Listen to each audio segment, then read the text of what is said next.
When I hear navigating cancer together, I've been thinking on this, and I think it's that our journeys are individual but intertwined.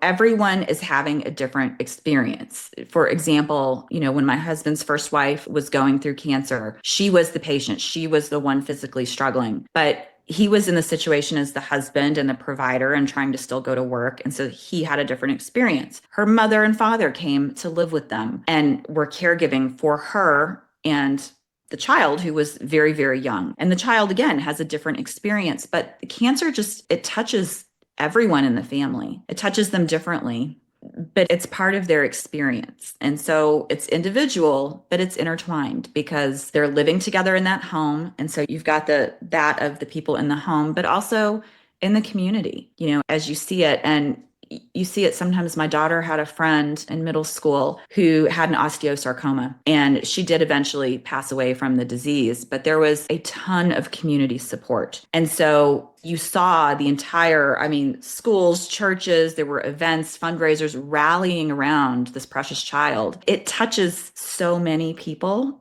And even if it just touches them, some of us, it comes and punches us in the face. And some people, it just does a little tap on the shoulder. But it's there, it's part of our journey. And, I think if we can just have an open mind and approach one another with mercy and understanding that the person next to you, her journey or his journey is different than yours, and that's okay. And maybe you can learn something from one another, like lean on each other and use that as a good thing.